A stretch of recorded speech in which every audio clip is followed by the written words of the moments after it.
आणि मग त्याच्यावर भाष्य करू. तो का केला त्याचा अर्थ वगैरे सगळं नंतर बघू. अनुजा हा श्लोक सांगेल आपल्याला. ती सांगेपर्यंत आपल्याला म्हणायचंय.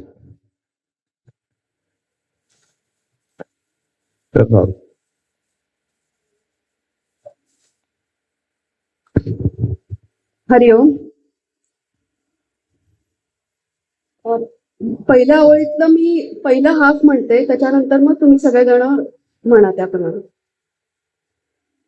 रूपं दृश्यलोचनं दृक् रूपं दृश्यं लोचनं दृक् तदृश्यं दृक्तुमानसं तदृश्यं दृक्तुमानसं दृश्यादिवृत्तयः साक्षी दृश्यादिवृत्तयः साक्षी दृगेव न तु दृश्यते. दृगेव न तु दृश्यते. रूपं दृश्यलोचनं दृक् रूपं दृश्यं लोचनं दृक् तदृश्यं दृक्तुमानसं तदृश्यं दृक्तुमानसं दृश्यादिवृत्तयः साक्षी दृश्यादिवृत्तयः साक्षी दृगेव न तु दृश्यते. दृगेव न तु दृश्यते. रूपं दृश्यं लोचनं दृक् रूपं दृश्यं लोचनं दृक् तदृश्यं दृक्तुमानसं तदृश्यं दृक्तुमानसं दृश्यादिवृत्तयः साक्षी दृश्यादिवृत्तयः साक्षी दृगेव न तु दृश्यते. दृगेव न तु दृश्यते. रूपं दृश्यं लोचनं दृक् रूपं दृश्यं लोचनं दृक् तदृश्यं दृक्तुमानसं तदृश्यं दृक्तुमानसं दृश्यादिवृत्तयः साक्षी दृश्यादिवृत्तयः साक्षी दृगेव न तु दृश्यते. दृगेव न तु दृश्यते. रूपं दृश्यं लोचनं दृक् रूपं दृश्यं लोचनं दृक् तदृश्यं दृक्तुमानसं तदृश्यं दृक्तुमानसं दृश्यादिवृत्तयः साक्षी दृश्यादिवृत्तयः साक्षी दृगेव न तु दृश्यते. दृगेव न तु दृश्यते. रूपं दृश्यं लोचनं दृक् रूपं दृश्यं लोचनं दृक् तदृश्यं दृक्तुमानसं तदृश्यं दृक्तुमानसं दृश्यादिवृत्तयः साक्षी दृश्यादिवृत्तयः साक्षी दृगेव न तु दृश्यते. दृगेव न तु दृश्यते. रूपं दृश्यं लोचनं दृक् रूपं दृश्यं लोचनं दृक् तदृश्यं दृक्तुमानसं तदृश्यं दृक्तुमानसं दृश्यादिवृत्तयः साक्षी दृश्यादिवृत्तयः साक्षी दृगेव न तु दृश्यते. दृगेव न तु दृश्यते. रूपं दृश्यं लोचनं दृक् रूपं दृश्यं लोचनं दृक् तदृश्यं दृक्तुमानसं तदृश्यं दृक्तुमानसं दृश्यादिवृत्तयः साक्षी दृश्यादिवृत्तयः साक्षी दृगेव न तु दृश्यते. दृगेव न तु दृश्यते. रूपं दृश्यं लोचनं दृक् रूपं दृश्यं लोचनं दृक् तदृश्यं दृक्तुमानसं तदृश्यं दृक्तुमानसं दृश्यादिवृत्तयः साक्षी दृश्यादिवृत्तयः साक्षी दृगेव न तु दृश्यते. दृगेव न तु दृश्यते. रूपं दृश्यं लोचनं दृक् रूपं दृश्यं लोचनं दृक् तदृश्यं दृक्तुमानसं तदृश्यं दृक्तुमानसं दृश्यादिवृत्तयः साक्षी दृश्यादिवृत्तयः साक्षी दृगेव न तु दृश्यते. दृगेव न तु दृश्यते. रूपं दृश्यं लोचनं दृक् रूपं दृश्यं लोचनं दृक्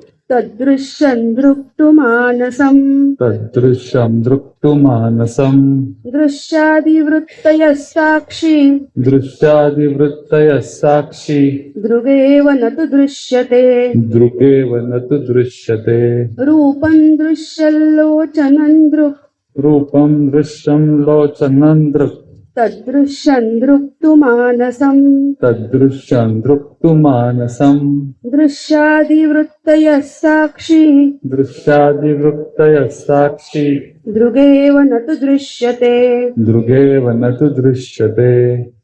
सगळे मिळून एकदा म्हणूया. आता सगळे म्हणून 5 वेळा म्हणू आपण. वहिनी सगळे मिळून एकत्र 5 वेळा. रूपं दृश्यं लोचनं दृक् तदृश्यं दृक्तुमानसम् दृश्यादिवृत्तयः साक्षी दृगेव न तु दृश्यते. रूपं दृश्यं लोचनं दृक् तदृश्यं दृक्तुमानसम् दृश्यादिवृत्तयः साक्षी दृगेव न तु दृश्यते. रूपं दृश्यं लोचनं दृक् तदृश्यं दृक्तुमानसम् दृश्यादिवृत्तयः साक्षी दृगेव न तु दृश्यते.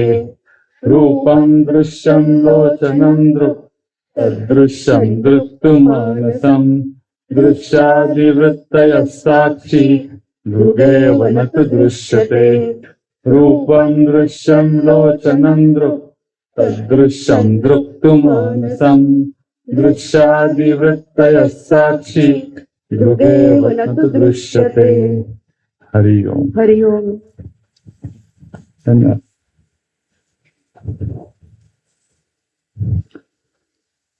अखंडमंडलाकारं व्याप्तं येन चराचरं तत्पदं दर्शितं येन तस्मै श्री गुरवे नमः.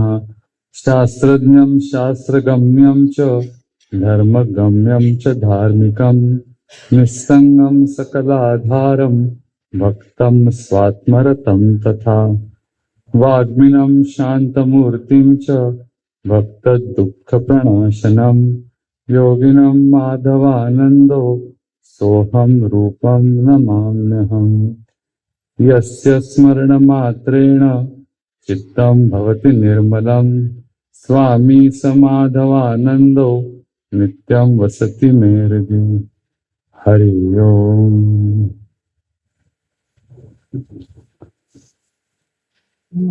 आपल्या पूजनीय स्वामीजींच्या परमपुण्य स्मरण दिनी जमलेले स्वामी मंदारनाथ आणि सर्व स्वामींचे अनुग्रहित साधक मंडळी, सगळ्यांना विनम्र अभिवादन.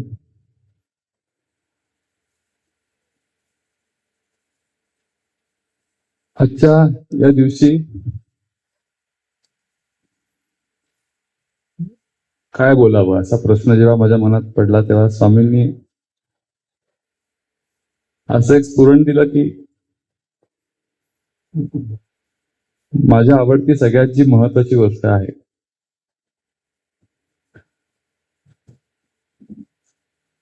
त्या गोष्टीला धरून काहीतरी बोललं पाहिजे. स्वामीजींच्या आयुष्याचा जो एकच मूल मंत्र आपल्या सगळ्यांच्या कानामध्ये कायम घुमतो की गो टू सेल्फ,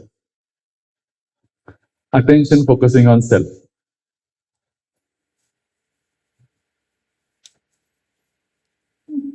गेले 5 वर्ष केंद्रामध्ये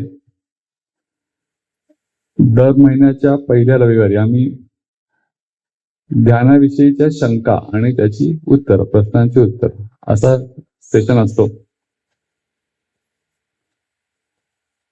आणि एक प्रश्न जो असतो तो बरेच वेळा काही कालांतराने कोणाकडनं तरी येत असतो.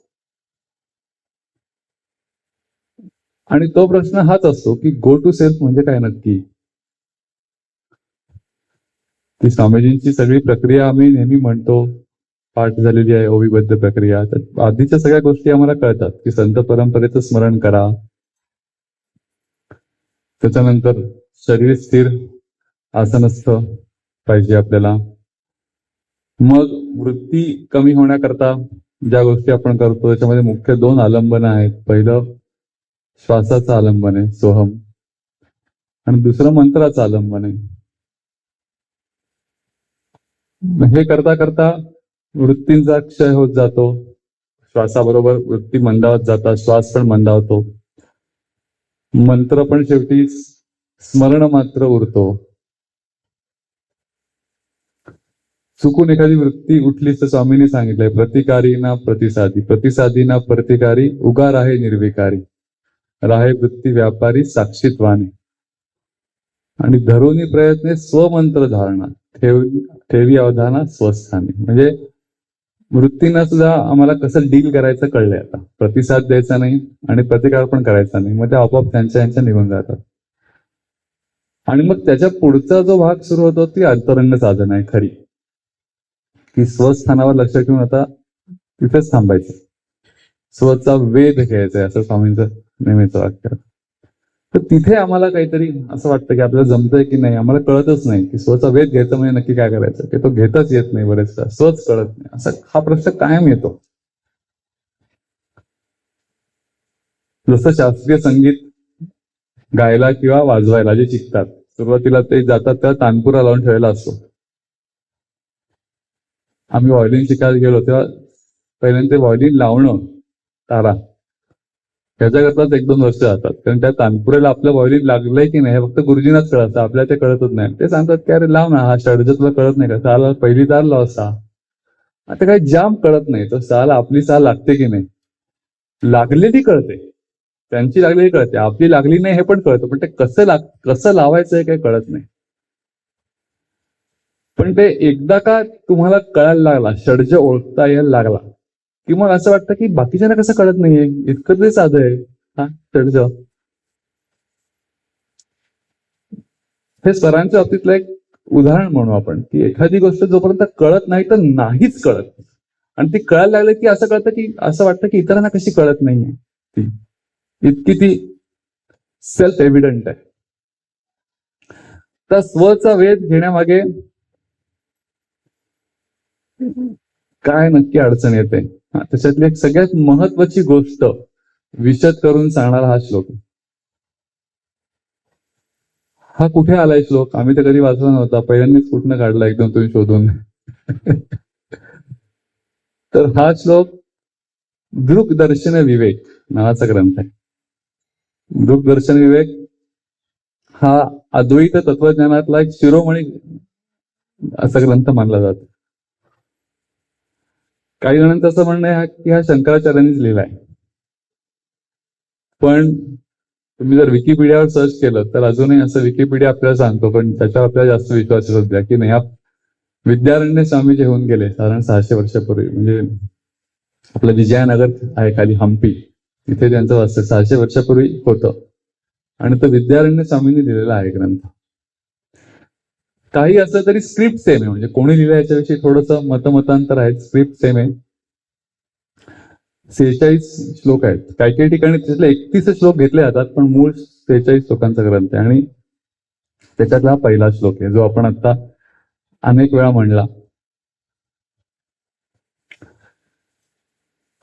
कुठल्याही महत्वाच्या श्लोकाच्या बाबतीत मला असं वाटतं की 3 गोष्टी लक्षात ठेवायला पाहिजे आपण. पहिली गोष्ट म्हणजे एखादा श्लोक जर आपल्याला आवडला आणि असं लक्षात आलं की हो हा श्लोक खूप महत्वाचा आहे आयुष्यामध्ये,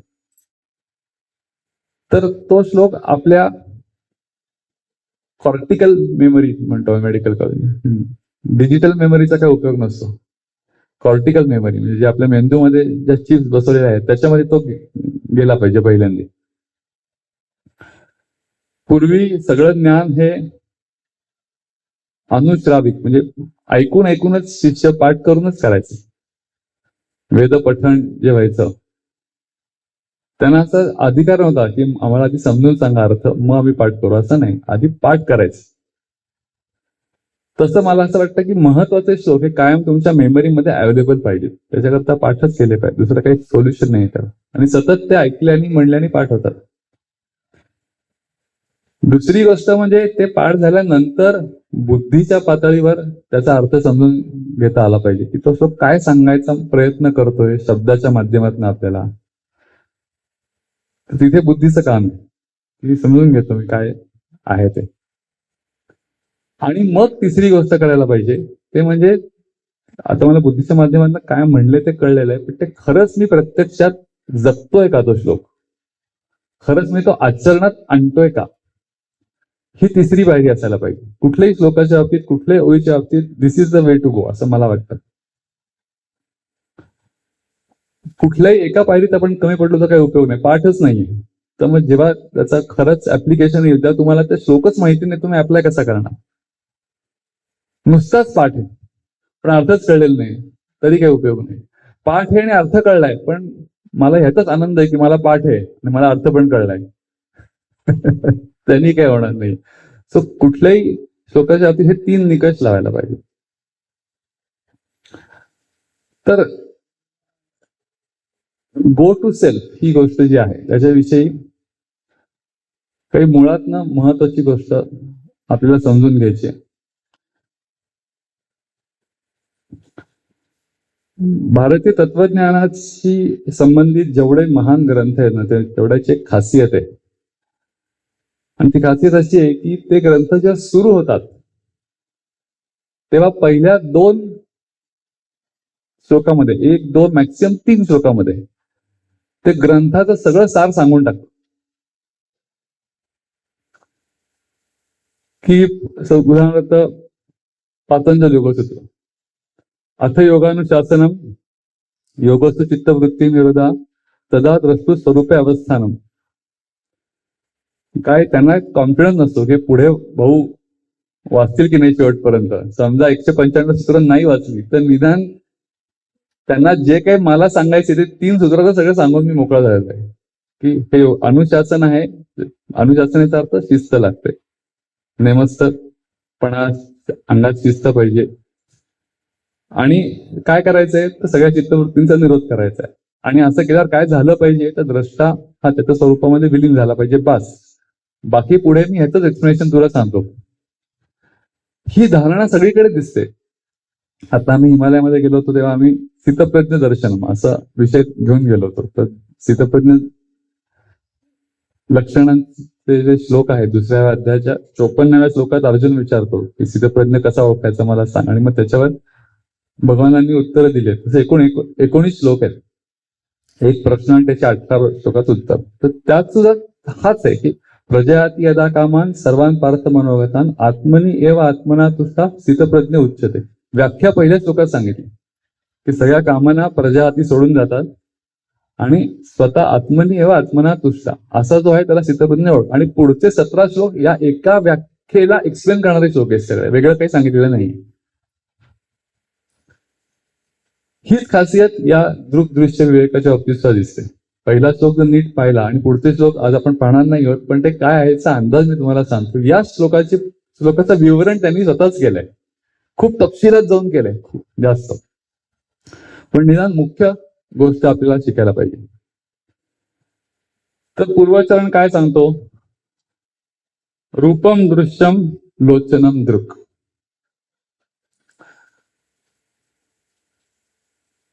लोचन याचा अर्थ नेत्र, जे एक ज्ञानेंद्रिय आहे, ते बघणार आहे, द्रष्टा आहे. आणि दृश्य काय, तर सगळे जग हे दृश्य आहे, बरोबर. सो आपण एक पेअर आहे असं म्हणूया. बघितलं जाणारं काहीतरी आहे आणि बघणार आहे. तर या पेअर मध्ये बघणारा कोण आहे, तर डोळे बघणार आहे. आणि बघितलं जाणारं काय, तर जग आहे. आता या बाबतीत काही महत्वाच्या गोष्टी. पहिली गोष्ट म्हणजे या 2 वेगळ्या आहेत. म्हणजे बघितली जाणारी वस्तू ही वेगळी, object is different than subject. हा, द्रष्टा एक आहे आणि ऑब्जेक्ट हा वेगळा आहे. ते काय सांगायला नको, कॉमन सेन्स, त्यात काय वेगळं सांगितलं. दुसरी गोष्ट, दृश्य जे आहे ते बहुविध आहे. म्हणजे वेगवेगळ्या प्रकारचे वर्ण आहेत, आकार आहेत, रंग आहेत. रूपम याचा संस्कृतात खरा अर्थ रंग असा आहे बरं का.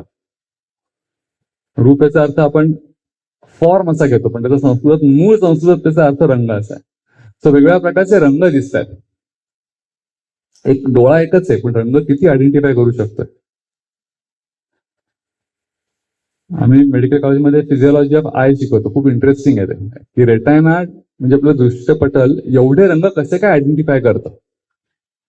2 प्रकारच्या पेशी असतात, त्याच्यामध्ये रंग ओळखणाऱ्या पेशी असतात, त्याला कोन्स असं म्हणतात. आणि त्याच्यामध्ये बेसिक 3च रंग असतात, 3च रंगाच्या त्या पेशी असतात. पण सायन्स असं सांगतं की जवळजवळ 350 ह्यूज ऑफ कलर ते आयडेंटिफाय आपण करतो ना. आता बघा, हिरवा एवढा रंग छान बाहेर, तर प्रत्येक हिरव्या पानामध्ये एवढ्या छटा आहेत, पण तरीसुद्धा प्रत्येक छटा आपल्याला कळते. कसं काय कळतं? तर ती मेकॅनिझम हा आजचा विषय नाहीये, पण द्रष्टा हा एकच आहे. दृश्य हे वैविध्यपूर्ण आहे. सूर्याच्या प्रकाशात, प्रखर प्रकाशात जे डोळे पाहू शकतात, ते चंद्राच्या अत्यंत शीतल प्रकाशात ऑलमोस्ट अंधारात पण आपण पाहू शकतो. दोन्हीच्या ल्युमिनस इंटेन्सिटीमध्ये काही 1000 पटीचा फरक असतो. किती ऍडजस्टमेंट होत असेल बघा. त्याचं एक उदाहरण म्हणून, आपण ज्या चित्रपटात उडत कुठल्याही अंधाराच्या ह्याच्यात जातो, ते सुरुवातीला आपल्याला काहीच दिसत नाही. ते टॉर्च मारून दाखवतात तुमची जागा कुठे कुठे कुठे, आणि आपण चाचपडत जात असतो.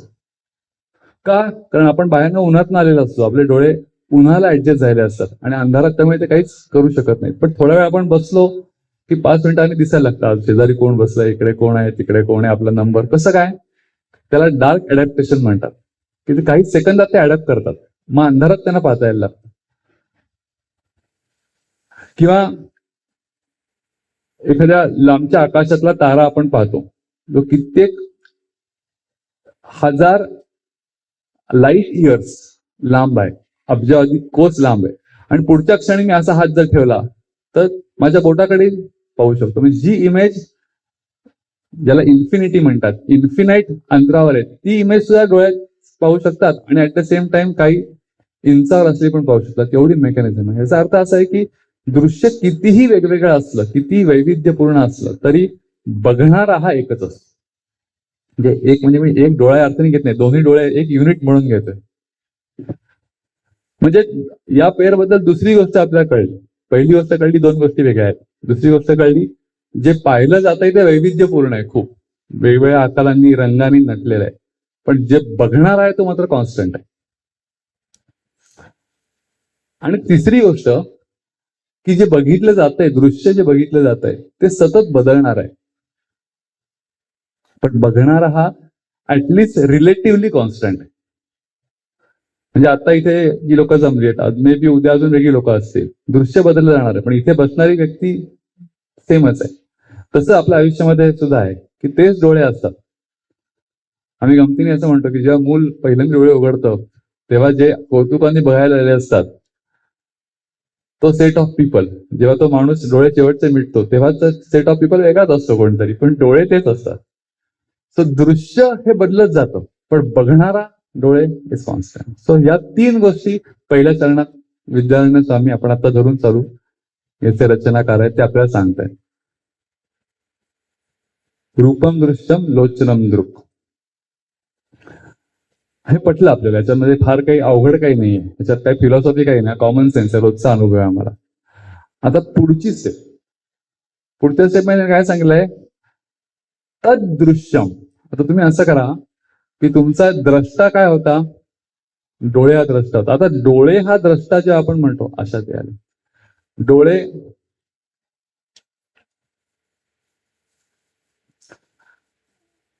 डोळे याचा अर्थ आपण पंचेंद्रियांपैकी एक घेतोय. हे तुम्ही बाकीच्या 4 इंद्रियांना लावून बघा, सेम आहे. की वेगवेगळ्या प्रकारचे आवाज कान ऐकतोय, कान एकच आहे ना. खरं पाहिलं तर 7च स्वर आहेत, पण किती श्रुती आपल्याला ऐकू शकतात. आपण डोळे मिटले तर शेकडो लोक जी आपल्या आयुष्यात भेटले, तर प्रत्येकाचा आवाज कसा काय ओळखू शकतो? तसं पाहिलं तर साऊंड स्केल एकच आहे, पण आवाज ओळखू शकतो. हा, जीभ आहे, जिभेला फक्त 6 प्रकारची टेस्ट बर्ड दिलेली आहेत, 6 बेसिक चवी ओळखण्याची संवेदना दिलेली आहे. पण कित्येक पदार्थ, एवढं कशाला? एक पदार्थ विचारलं की आज आईच्या हातची आमटी आहे का आजीच्या हातची? ओळखता येते की नाही? येते. कसं काय? असं मुळातच त्याचं नेचर असं आहे. सो आता दुसऱ्या चरणात पुढे काय सांगतायत की जे एक आहे, जो द्रष्टा आहे आणि जे दृश्य आहे, तर आता जो द्रष्टा म्हणून तुम्ही धरून चाललाय तो पण फायनली पाहणारी गोष्ट आहे का? डोळे खरंच पाहतात का? तर नाही. डोळे हा कॅमेरा आहे फक्त. ते फक्त कॅप्चर करतात. मग असं काही आहे का की जे डोळ्यानाही पाहू शकतं? तर हो, अर्थातच आहे. ज्याच्या साह्याने सगळी इंद्रिय कार्यरत राहतात. हे आपल्याला माहिती आहे थेअरीमध्ये, की सगळ्यांच्या मागे शक्ती कोणाची? तर मनाची आहे. तर म्हणून विद्यारायण स्वामी दुसरी स्टेप सांगतात की तदृश्यम द्रक्तु मानसम. म्हणजे जर आता डोळे हे इतका वेळ दृष्टा होता, ते तुम्ही दृश्य करून टाका. ते जर दृश्य केलं तर मग त्याला बघणारा कोण आहे? तर मन आहे.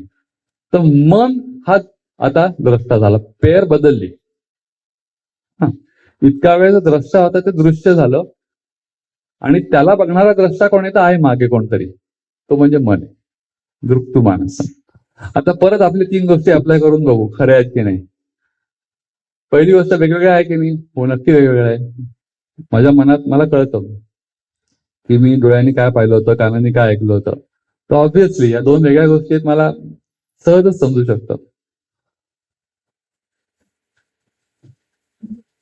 दुसरी गोष्ट, वेगवेगळ्या इंद्रियांच्या साह्याने मन गोष्टी ग्रहण करत असतं, बरोबर ना? म्हणजे इथे सुद्धा दृश्य जे आहे ते बदलणार आहे, की कधी कानाने ऐकतोय, कधी डोळ्यांनी पाहतोय, कधी जिभेने चाकतोय. सो वेगवेगळ्या प्रकारचे व्हेरियस इनपुट्स आहेत, पण घेणारा एकच आहे, बरोबर? म्हणजे जे घेतलं जात आहे ते बहुविध आहे, पण जो घेतोय तो एकच आहे, तो काय बदलत नाही अजिबात. आणि तिसरी गोष्ट, तिसरं प्रिन्सिपल, की जे घेतंय ते बदलतंय का? हो, नक्की बदलतंय.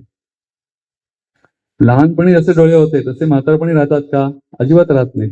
30-40 लक्षात येतं की दृष्टी मंदावत चाललेली आहे. 40ची गरज लागते. 50-60 आली की माणक्यांकडे जायला लागतं.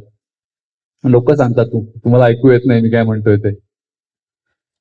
सो जे काही जी काही इंद्रिय आहेत त्यांच्या क्षमता पण आहेत तशा राहत नाहीत, ते बदलत जातात, हळू बदलतात. त्यामुळे आपल्याला कळत नाही बदलता येते, पण ते बदलत जातात ही वस्तुस्थिती. म्हणजे तिसरी गोष्ट पण खरी ठरली. 2 वेगवेगळ्या आहेत, द्रष्टा आणि दृश्य, हे पण खरं आहे. एक बदलणार आहे, दुसरं रिलेटिव्हली कॉन्स्टंट आहे मन, हे पण खरं आहे. आणि तिसरी गोष्ट बहुविध आहे. दृश्य कायमच बहुविध आहे, द्रष्टा हा रिलेटिव्हली एक आहे, कॉन्स्टंट आहे, हे पण खरं ठरलं. ही दुसरी स्टेप कळली. मग हे फायनल आहे का? नाही. मन अशी जी गोष्ट आहे तिला पण पाहणारं कोणीतरी आहे. आपण म्हणतो ना, माझ्या मनात असा विचार आला, मला खूप छान वाटतंय, इथे मी आलं की मला खूप प्रसन्न वाटतं. तू कोण? कोणाला प्रसन्न वाटतंय? तर ज्या मनाला प्रसन्न वाटतंय ते कोणाला तरी समजतंय ना. पुढचा चरण जो आहे त्याच्यातला पहिला हात बघा. त्याच्या संधी जो असा आहे, दृश्याधिवृत्तयस साक्षी. धी याचा संस्कृतमध्ये अर्थ आपण नेहमी बुद्धी असा घेतो, पण धी याचा संस्कृतमध्ये मूळ अर्थ मन, चित्त, बुद्धी, अहंकार, असं 4ही अर्थाने तो वापरत. जसा आत्मा शब्द हा मल्टिपल अर्थाने वापरला जातो. भगवद्गीतेमध्ये आत्मा अनेक ठिकाणी मन म्हणून वापरलाय, अनेक ठिकाणी आत्मतत्व म्हणून वापरलाय. तसंच इथे धीवृत्तय याचा अर्थ मनामध्ये येणारे विचार. मी जेव्हा असं म्हणतो की मला छान वाटतंय, मला डिप्रेस झालोय मी खूप, तर हे कळलं कोणाला? तर हे ज्याला कळलं तो त्या मनाला पाहतोय, बरोबर? म्हणजे आता ही तिसरी पेयर निर्माण झाली की इथे जो आधीचा द्रष्टा होता मन, तो दृश्य झालाय, बरोबर? आणि मनाला पाहणारे जे कोणीतरी आहे तो द्रष्टा झालाय. आता परत आपले 3 रूल्स. पहिला रूल वेगवेगळा आहे का? अर्थात वेगवेगळा आहे. ध्यानामध्ये याचा अनुभव होतो, कित्येक प्रकारच्या वृत्ती असतात. मला कळत असतं की हे चांगल्या वृत्ती आहेत, वाईट वृत्ती आहेत, असे कसे विचार माझ्या मनात आले. सो ऑब्व्हियसली जे कळतं याचा अर्थ दोन वेगळ्या गोष्टीत म्हणून तर कळतंय. द्वैत आहे, उघड उघड म्हणून कळतं. दुसरी गोष्ट, वैविध्यपूर्ण फारच इथे तर एंटरटेनमेंट अनलिमिटेड आहे. म्हणजे एवढं वैविध्य, कॉन्शियस संपलं की सबकॉन्शियस येत आहे आपलं आत्म, संपतच नाहीये. सो पाहिलं जाणारं जे आहे ते खूप वैविध्याने नटलेलं आहे, पण पाहणारा अर्थातच तो एक आहे. आणि तिसरी गोष्ट, बदलणार आहे का? तर हो, बदलणार आहे. आता माझं मन असं आहे, घडी गेल्यावर काहीतरी वेगळं असू शकतं.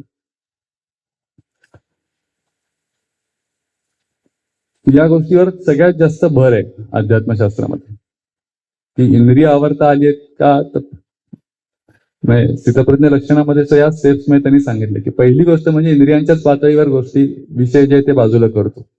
नाही जमते का? तर मग निदान ते संयमाने आवर, संयमित ठेव. ते पण नाही जमते का? मग विषयांच्या सेवनामुळे मनामध्ये जे राग आणि द्वेष उत्पन्न होत आहेत त्याच्यावर तरी नियंत्रण ठेव. तेवढं जरी केलं तरी पुरेल. राग द्वेष युक्त सु विषयान इंद्रिय शरण. तर त्यामुळे आपल्याला कळतंय की सतत मनामध्ये अनुकूल आणि प्रतिकूल प्रतिक्रिया ज्या उमटतायत, जेव्हा जेव्हा विषयाचा इंद्रियांशी संबंध येतो तर ते बदलणार आहे, दृश्य बदलणार आहे सतत, पण द्रष्टा एकच. परत या तिन्ही गोष्टी आपण लावून पाहिल्या की द्रष्टा आणि दृश्य वेगवेगळे आहेत. एक जे आहे ते बहुविध आहे, जे आपण पाहतोय दृश्य ते. द्रष्टा मात्र कॉन्स्टंट आहे, रिलेटिव्हली कॉन्स्टंट वाटतंय आपल्याला. मनामधले विचार हे सतत येत आहेत, ते नाशिवंत आहेत. आज असे असतील, उद्या तसे असतील असे नाही, पण बघणारा जो आहे तो नाशिवंत नाही.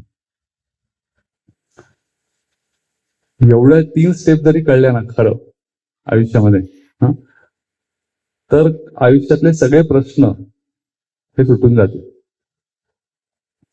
सगळ्या समस्या नाहीशा होतील. मी तुम्हाला खूप बोल्ड स्टेटमेंट वाटेल, पण तुम्ही बघा ना की सगळे जे प्रश्न आहेत आपल्या आयुष्यातले हे दृश्यापासूनच तर निर्माण होतात. एक तर जगातले दृश्य सगळी, कसले खड्डे आहेत, 25 वर्ष आली ना रस्ता एक नीट करता येत नाही, त्याच्यामुळे त्रास मला. किंवा शरीराच्या माध्यमातून निर्माण होतात की इंद्रिय आहेत, डायबिटीज आहे, आता मला काय करू, डोळ्यांनी नीट दिसत नाहीये, ब्लड प्रेशरचा त्रास सुरू झालाय, त्यामुळे त्यांनी सांगितलंय की सतत चष्मा वापरा. सो शरीराच्या पातळीवरचे प्रश्न आहे, पण शरीर हे पण दृश्यच आहे. मग मनाच्या पातळीवरचे आहेत, मॅक्सिमम प्रश्न तिथेच आहेत, पण ते पण दृश्य आहे. म्हणजे याचा अर्थ असा आहे की जे प्रश्न मी माझे म्हणून धरून चालू आहे ते कुठलेच प्रश्न माझे नाहीयेत, कुठल्याच समस्या माझ्या नाहीयेत. हे जर डिस्टन्स क्रिएट करता आलं तर सहज शक्य आहे. प्रॉब्लेम असा आहे की आपण ते डिस्टन्स क्रिएट करू शकतोय का नाही. वृत्ती सारूप्य मित्रत्र असं योगसूत्र आहे की आपण आपल्या वृत्तींशी स्वरूपता पावतो. We get identified with the thoughts. आणि आपल्याला असं वाटतं की आपण म्हणजेच त्या वृत्ती आहे, त्यामुळे ते जे काही प्रश्न आहेत ते आपलेच आहेत.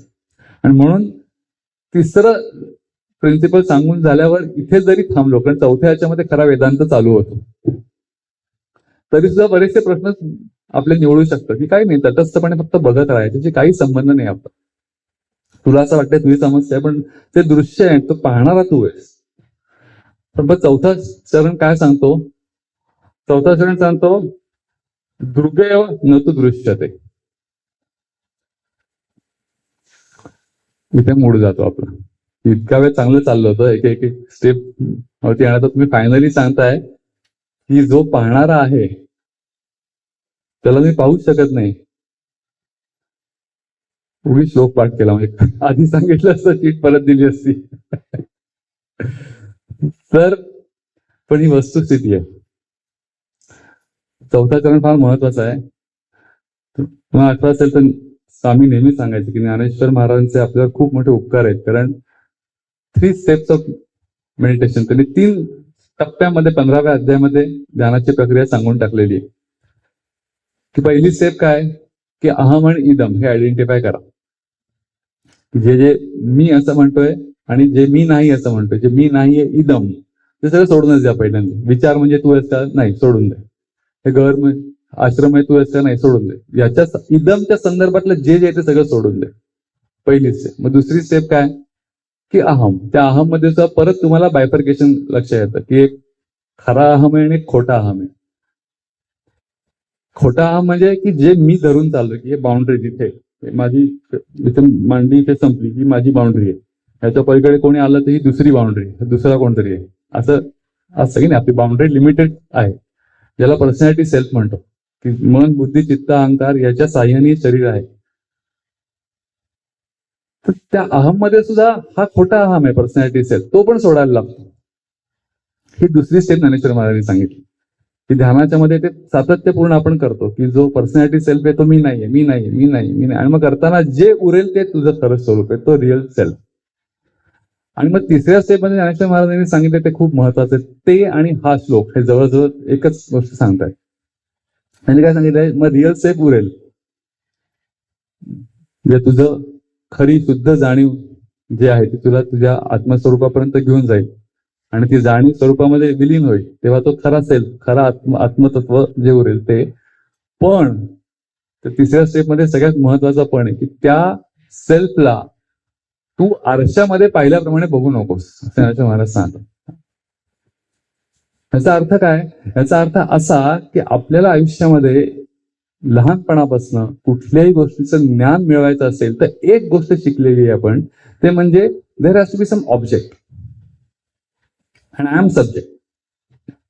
बरोबर, मी वाचतोय म्हणजे ते स्क्रिप्ट हे ऑब्जेक्ट आहे, मी वाचतोय मी सब्जेक्ट आहे, मी ऐकतोय स्वर हे ऑब्जेक्ट आहे, कान हा सब्जेक्ट आहे. हा कुठलेही नातेसंबंध हे माझे ऑब्जेक्ट आहेत, वर्णरूप आकार, आणि मी सब्जेक्ट. मी त्यांच्याबरोबर इन रिलेशन असताना मला छान वाटतंय किंवा वाईट वाटतंय.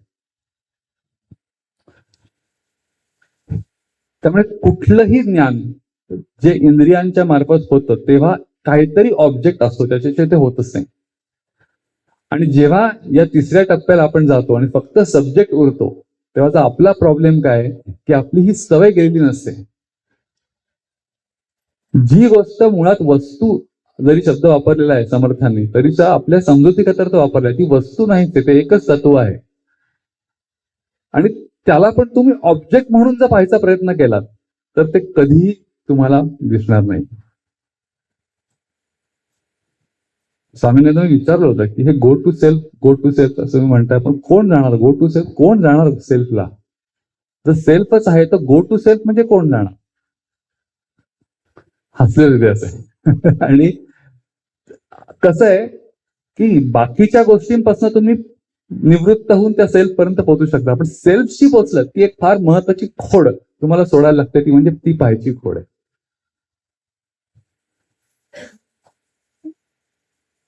कठोपनिषदात हे सांगितलेलं आहे की तो आत्मा जो आहे तो तुम्ही तुमच्या प्रयत्नाने पाहत नाही, तो स्वतःचं स्वरूप त्याच्या इच्छेने तुम्हाला उलगडून दाखवतो. यमय वेश वृणते तेन लभ्या तस्यैष आत्मा विवृणते तनुस्वाम. कठोपनिषद. की जे याला एलिजिबल होतील त्यांना तो त्याच्या इच्छेने त्याचं स्वरूप उलगडून दाखवेल. ह्याचा आपण बोध काय घ्यायचा? बोध एवढाच घ्यायचा की असा एक पॉइंट येतो जेव्हा तुमचे सवयीने होत असलेले प्रयत्न हे सोडून द्यायला लागतील, नाही तर ते होणार नाही. म्हणून त्याला कृपा शब्द आपण वापरतो. आणि म्हणून हा श्लोक तेच सांगतोय की जो अल्टिमेट जी रियालिटी आहे ती जर तुला परसिव्ह करायची असेल तर ती ऑब्जेक्ट नाही, लक्षात ठेव, ती सब्जेक्ट आहे. आणि सब्जेक्टला कसं पाहणार, तर पाहूच शकत नाही. आणि म्हणून पहिल्या 3 टप्प्यापर्यंत तू तुझ्या बुद्धीच्या पातळीवर आलास की एक दृश्य आहे, तो द्रष्टा आहे, मग द्रष्ट्याचं परत तू दृश्य केलं, अजून मागे द्रष्टा आहे, त्याचाही दृश्य केलं, अजून मागे एक द्रष्टा आहे, पण त्याला पाहणारा कोण आहे? दॅट थिंग इज इंग्लिश मध्ये कॉन्शियसनेस चित म्हणतो आपण. शुद्ध जाणीव चित या स्वरूपात आहे. आणि ही जाणीव आहे, ही फायनल स्टेप आहे. जाणीव तत्वामध्ये विलीन झाली, कारण जाणीव हा तत्वाचाच एक प्रकाशमान असलेला भाग आहे. आणि ती जाणीव ज्या तत्वात विलीन झाली तेव्हा जे झालं ते कोणालाही या सगळ्या शब्दात सांगता आलेलं नाही. हा अध्यात्मातला सगळ्यात मोठा प्रॉब्लेम आहे की जे होतं ते सांगताच येत नाही शब्दात. त्यामुळे फार तर फार आपण काय करू शकतो, काय नाही ते सांगू शकतो, नेतीने काय नाही मी सगळं सांगतो, पण काय होतं तेच विचारू नको. ते तुला तुझं जी महावाक्याची निर्माण झाली छांदोग्योपनिषदामध्ये उद्दालकांनी जे श्वेतकेतूला सांगितलं तत्त्वमसी तेच तू आहेस, एवढंच मी तुला सांगतो, बाकी तू बघून घे तुझं. किंवा मांडूक उपनिषदामध्ये अयम आत्मा ब्रह्म, जे आहे ते ब्रह्म आहे, तेच तू आहेस. अहम ब्रह्मास्मी बृहदारण्य. किंवा ऐतरी उपनिषदामध्ये जे सांगितलं प्रज्ञानम ब्रह्म. 4 महावाक्य आहेत, सामवेद, अथर्ववेद, यजुर्वेद आणि ऋग्वेद ओळीनी, याप्रमाणे ती आलेली आहे. तर हेच पॉइंट आउट करायचा ते प्रयत्न करतायत की तो एकच कॉन्शियसनेस आहे, तेच तुझं खरं स्वरूप आहे, आणि जे काही तुला दिसतंय बाकीचं ते त्याच्या आधारावर चाललेलं आहे. याचं कारण असं आहे, मग लोकांना असं वाटतं की मग बाकी इतके दिवस काय चालू होतं, ज्ञान मला जोपर्यंत होत नाही तोपर्यंत. तर याच्यामध्ये उलट आहे की जे जे मी आतापर्यंत आयुष्यात अनुभव घेतले इंद्रियांच्या मार्फत, जे जे मला समजलं, जे जे बुद्धीला ग्रहण झालं, ते कशाच्यामुळे झालं, ते तत्व जे आहे त्याच्यामुळेच तर झालं ना. तुम्ही जर बेशुद्ध असता ते कळलंच नसतं तुम्हाला. त्याच्यामुळे आयुष्यातला प्रत्येक अनुभव घेताना ते तत्व तर असतंच, त्याच्यामुळेच तो अनुभव येतो, नाही तर येऊच शकणार नाही. ह्याच्याही पुढे एक पाऊल जाऊन आपलं भारतीय तत्वज्ञान सांगतं, जेव्हा आपण झोपतो तेव्हाही कॉन्शियसनेस हा असतो. त्याच्यामध्ये आता सध्या सगळ्यात मोठी डिबेट चाललेली आहे वेस्टर्न वर्ल्डमध्ये. त्यांचं असं म्हणणं आहे की आम्ही कॉन्शियसनेस निर्माण करायचा प्रयत्न करू मॅटर पासून.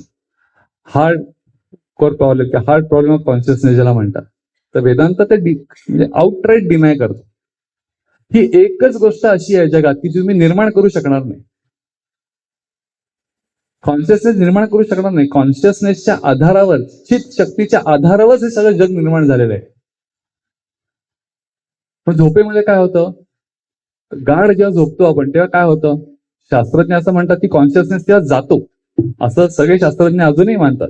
वेदांत याला ऑब्जेक्शन घेतो. वेदांत म्हणतो नाही नाही नाही, झोपेमध्ये कॉन्शियसनेस जात नाही. इनफॅक्ट झोपेमध्ये फक्त कॉन्शियसनेस असतो, बाकी काही नसतं.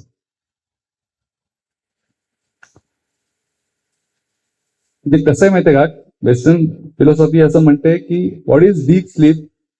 Deep sleep is absence of experience. बरोबर ना, ऍब्सेन्स ऑफ एक्सपिरियन्स. मला कुठलाच अनुभव मी गाढ झोपे असं येत नाही. आपलं वेदांत सांगतं it is not absence of experience, it is experience of ऍब्सेन्स.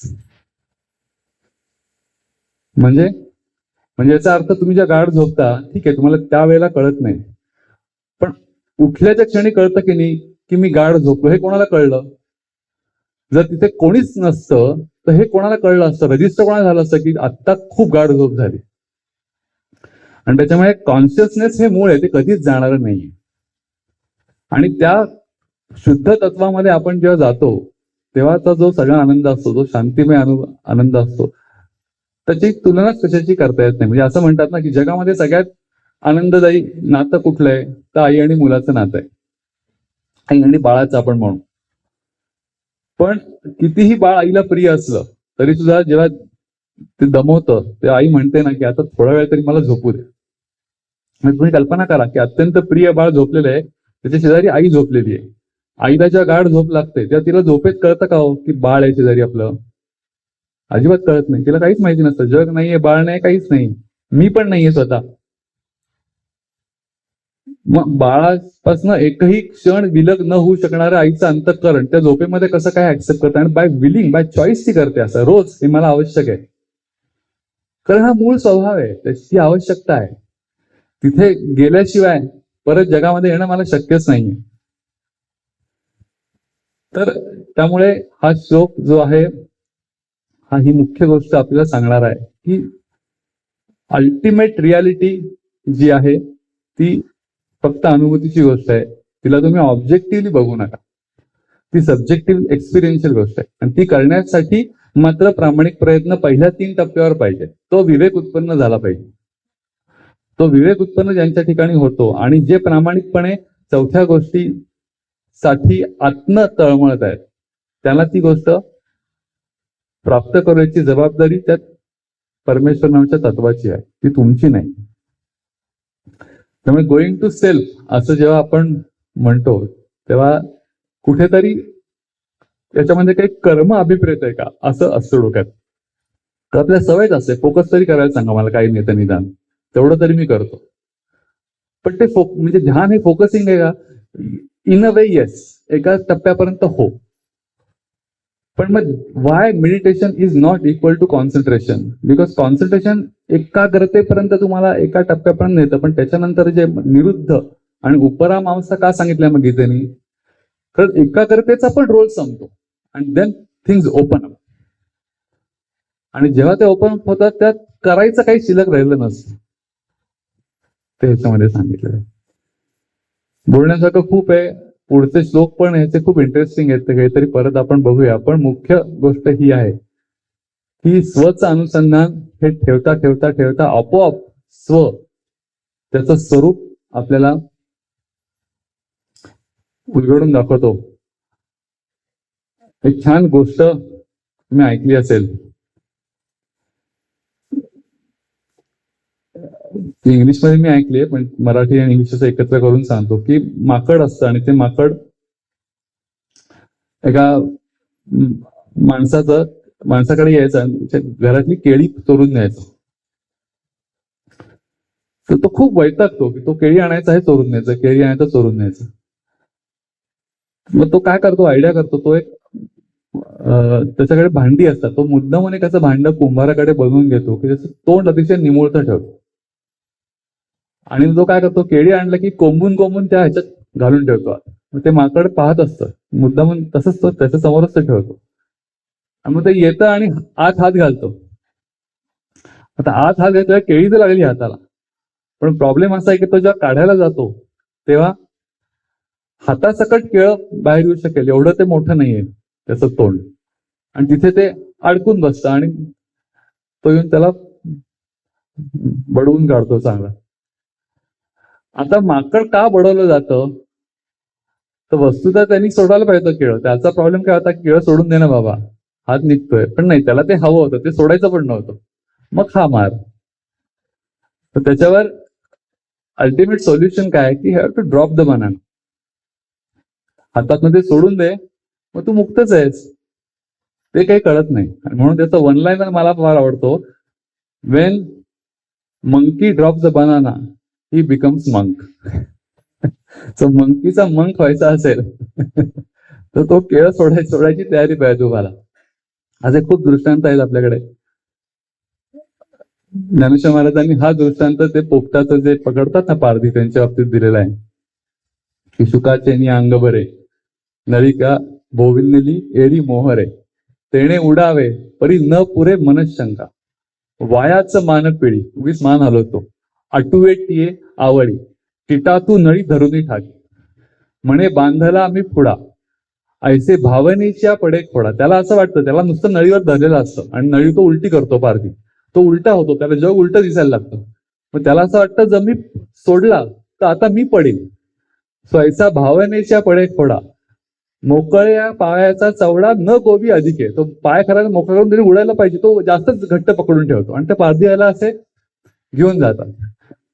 ऐसे काजे वेणा आतुडला, तो सांग पा काय आणिक बांधला, न सोडी जरी नेला तोडून अर्धा, म्हणून आपणची रिपू, येणे वाढविला हा संकल्पू, येर स्वयबुद्धी म्हणे बापू नाथिले नाही, म्हणून शांत कर्ण जिता, सकळ कामोपशांता, परमात्मा परवता धुरी नाही, किडाळाचा दोषी जाय परे पंधरे तेची होय, तैसे जीवा ब्रह्मत्व आहे संकल्प लोपी. असं ज्ञानेश्वर महाराजांनी त्याचा शेवट केलेला आहे की आपलाच संकल्प आहे की हे जग म्हणजे मीच, पाहणारा म्हणजे मीच.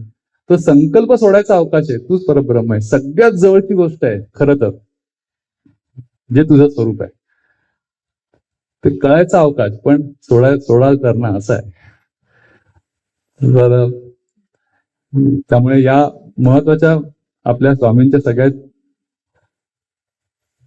आयुष्याचं चरम लक्ष त्यांनी आपल्याला जे शिकवलं की सेल्फवर राहा. त्याच्याकरता काय मध्ये येतं तर ही गोष्ट मध्ये येते. आपल्या संकल्पामध्ये येतात.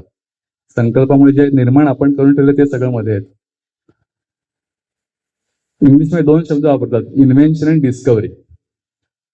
डिस्कवरी म्हणजे काय, जे आधीच असतं आणि तुम्ही शोधता. म्हणजे कोलंबसने अमेरिकेची डिस्कवरी केली, इन्व्हेन्शन केलं असं आपण म्हणत नाही, बरोबर ना.